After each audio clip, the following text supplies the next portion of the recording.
welcome back to my channel. In today's video we are going to be making banana bread. You ever have those icky looking bananas that nobody wants to eat because they went brown? Well, you can always make banana bread.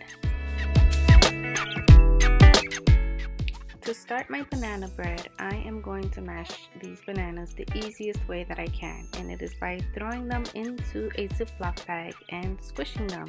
Now, if you have a toddler or a little one who enjoys smashing things, this will be a fun activity for them and you can give them some work to do. So I'm going to peel all 3 of the bananas and throw them into this Ziploc bag. And then we pretend that this is therapy putty in a bag, and we're just gonna squish and squish and squish until there are no more chunks.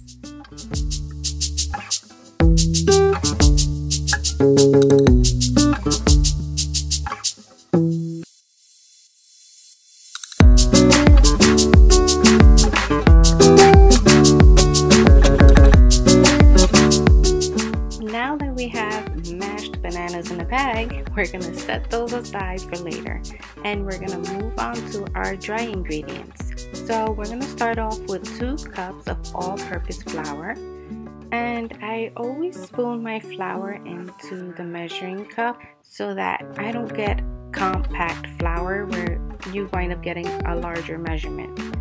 Next, we're going to go on to our 1/2 cup of granulated sugar.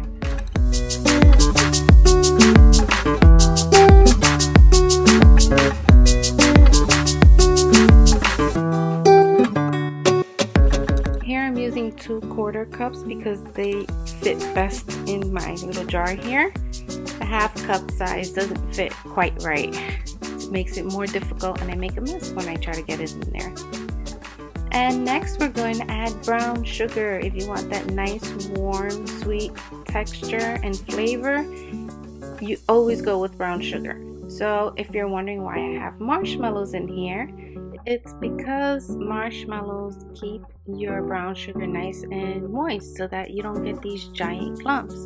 Now this sugar I had in a bag before I put it into this airtight container, and I did get a nice solid clump, so I decided to kind of break it down, put it into the container and add 2 marshmallows, and that fixed it.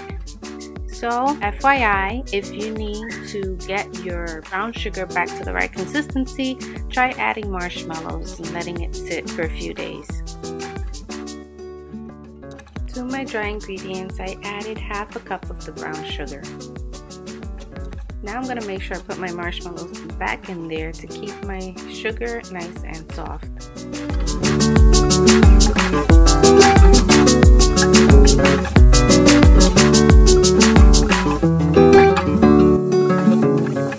Here we have our cinnamon, and we're going to be adding 1/2 teaspoon of that to our dry ingredients.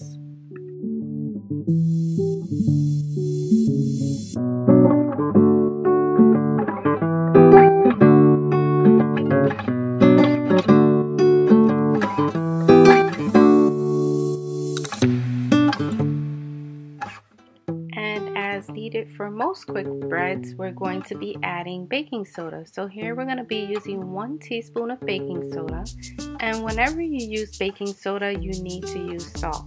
So we're adding 1/2 teaspoon of salt. Now we're going to just mix all our dry ingredients. Make sure we break down the brown sugar so that everything is mixed well.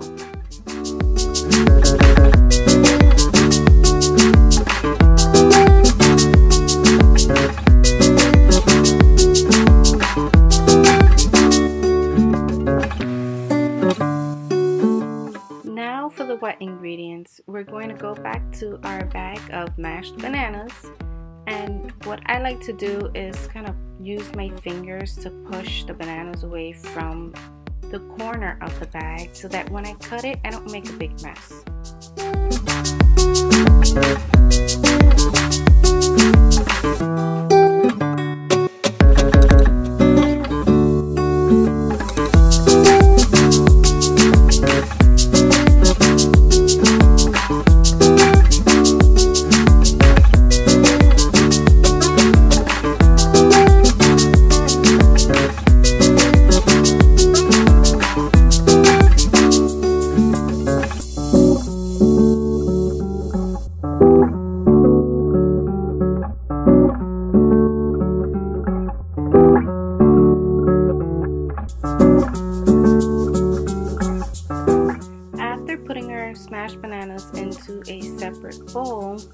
we're going to take 1 stick of unsalted butter and melt it.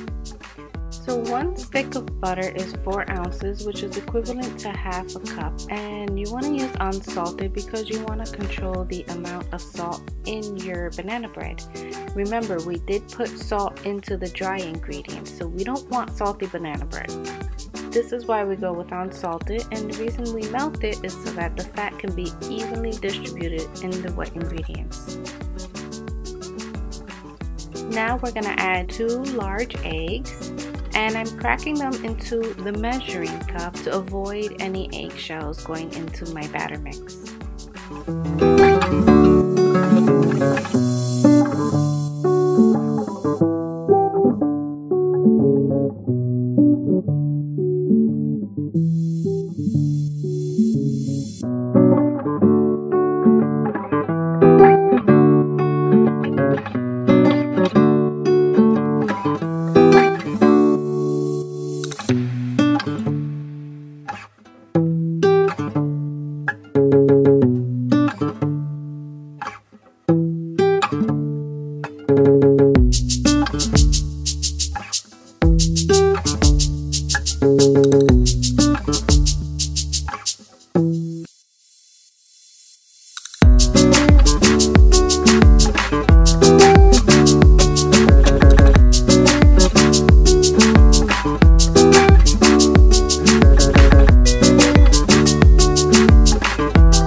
Now we're going to add 1 teaspoon of vanilla extract to our wet ingredients.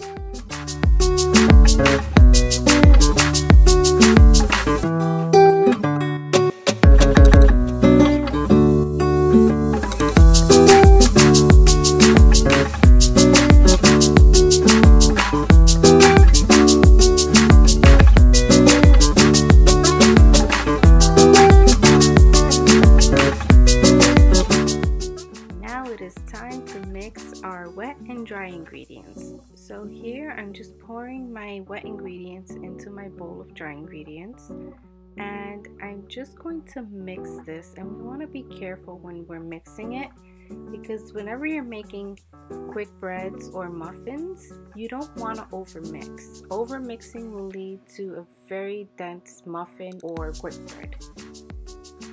So here I decided to just fold in my wet ingredients.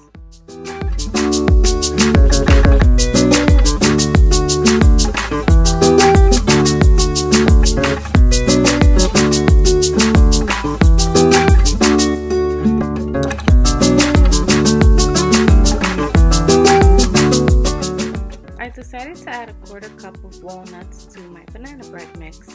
Now this is optional. You can add any other type of nut that you like or completely leave them out.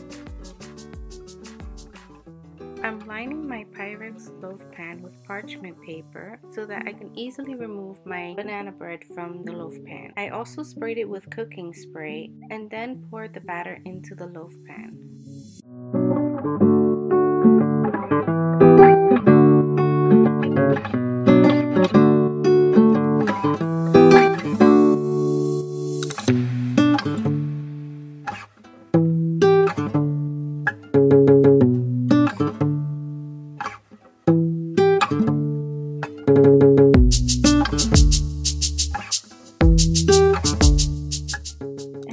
We are ready to bake. I set my oven to 350 degrees Fahrenheit, and we're gonna bake this little guy for 45 to 55 minutes. Now this all depends on the pan that you're using and your oven. If you're baking in a glass pan, as I am, it'll take a little bit longer to cook through. To avoid it burning or undercooking, you want to check your banana bread at around 45 minutes. If it is still wet, then you want to put it back inside until it is completely cooked. After after it has cooled down, you can remove it from your loaf pan and enjoy.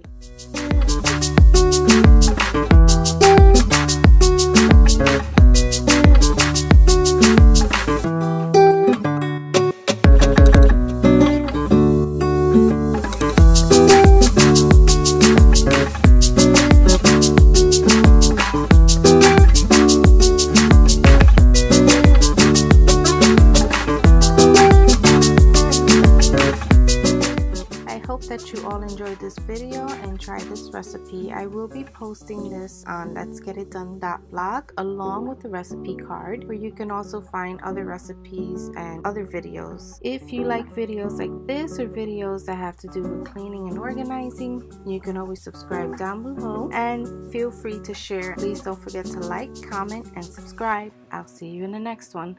Bye.